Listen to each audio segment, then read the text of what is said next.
A reflexão que eu quero trazer hoje, e que eu reforço muito, é o seguinte. Final do ano em Balneário Camboriú, eu fiz uma apresentação do balanço dos últimos 2 anos do Poder Judiciário no que se refere a decisões definitivas no âmbito do STJ e no âmbito do STF. Então eu tenho uma lista.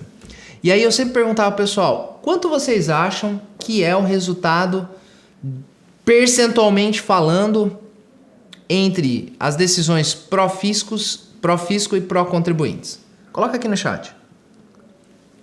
Eu vou ler. Quanto vocês acham que de 100% nós vamos chegar num resultado aí de, percentualmente, de tudo que é decidido pró-fisco e pró-contribuinte? Vamos lá. O que vocês acham? Eu vou ler isso para vocês, tá? Pra gente recapitular. Olha a quantidade de decisões que tiveram nos últimos anos. Isso eu apresentei final de 2023. Em que nós temos aqui... Esse estudo não é meu, tá?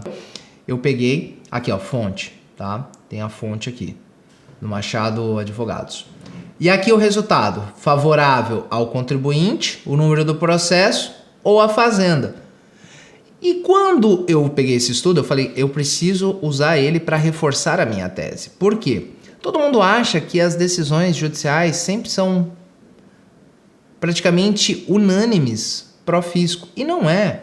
Afinal, se nós pegarmos a quantidade de oportunidades administrativas que nós temos, grande parte delas decorreram de decisões judiciais.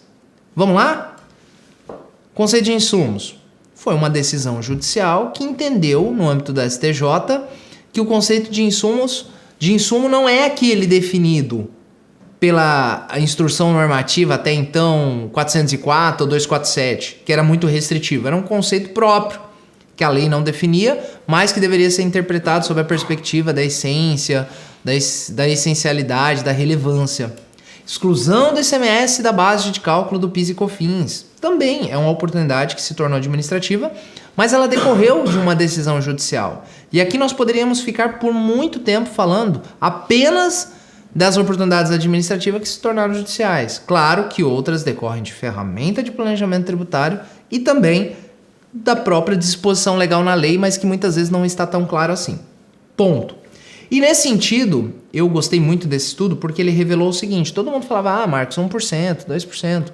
Olha só, o balanço das decisões dos últimos anos, ela revelou que, sim, pró-fisco, de 14 decisões que houve, 14 decisões, julgamentos, 10 foram pró-fisco. Mas eu não estou preocupado com isso. Eu sei que grande parte das decisões, elas são majoritariamente pró-fisco, mas eu estou olhando para pró-contribuinte. Representou quase 30%. Cara, isso é muito. Isso é muito. Pensa que de cada 4, pela lógica, não necessariamente assim, você tem a possibilidade aí de ter uma. E isso vem para reforçar, e aí eu quero fazer a atualização do primeiro semestre, daquela história que eu contei, e eu repito, de um cliente que lá em 2014, há 10 anos atrás, eu não era advogado, naquele ano, inclusive isso foi um motivador, eu já queria há muito tempo, mas isso só reforçou a minha tese. Ele me ligou e falou, Marcos, veio um escritório aqui e eles me propuseram, acho que dava mais de 10 ações, mais de 10 ações tributárias, e é uma empresa muito conservadora. E ele falou, o que tu acha? Eu senti na voz dele, na entonação, que ele falou assim, o que tu acha? Qual que é a tua opinião? No sentido, não, né? Vou chamar atenção, vou trazer o fisco para dentro de casa. E naquela época eu falei o seguinte para ele, faz todas. Aí ele até se assustou assim, como assim? Faz todas. Quais são? Tarará, tarará, tarará, tarará, tarará, tarará, tarará. Faz todas.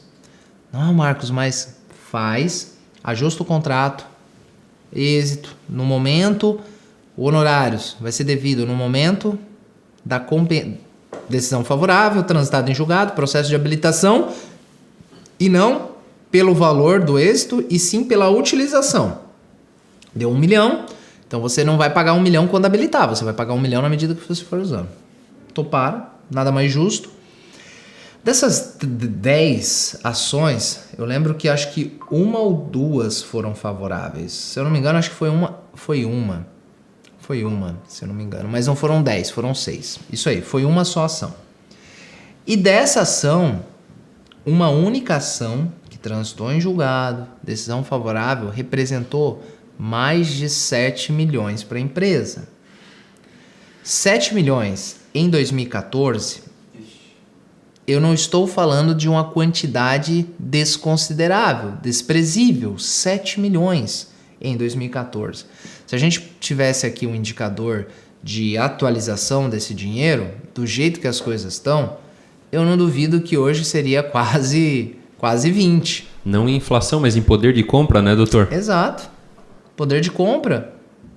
Então pensa o seguinte, quando isso aconteceu... que teve a decisão favorável, inclusive naquela época, eu lembro até hoje, a decisão foi subvenção. A empresa tinha vários benefícios no âmbito do ICMS que propiciavam crédito presumido e ela era extremamente conservadora, incluía na base, tributava e teve a decisão favorável, transitou em julgado da subvenção e isso resultou 7 milhões. Era muito dinheiro na época. Ainda é muito dinheiro. E isso na época ajudou a trocar de sistema, que queria pegar um sistema maior. Os caras reinvestiram tudo, eles são muito organizados nisso. E aí eu lembro que na época ele me ligou. Ele falou, olha só, essa daqui deu certo. Poxa, obrigado, tal. Eu falei, legal. Aí reforçou mais ainda. Eu falei, eu vou estudar, porque eu vou ser o cara que vai fazer esse negócio. Então, o que isso revelou e o que eu trouxe cada vez mais forte para mim é o seguinte. É acreditar e não desconsiderar porque você está cultivando algo para o futuro. Não é o foco. Não deve ser, talvez, o foco imediato. Mas pode ser uma ferramenta estratégica para entrar num cliente. E você fazer um banco, né? Eu sempre falo, para o cliente e para o advogado é uma aplicação que você tem o risco de sacar ou não, entendeu? Você cria aí uma poupança e que você pode sacar. Mas esse número me chamou a atenção e eu agora fico sempre mapeando, olhando para esse cara, porque se for 10% já vale a pena, se for 5%, se for 1%, já é muita coisa. E esse número me chamou a atenção. Eu achei ele muito alto. Na minha cabeça, jamais seria algo próximo disso.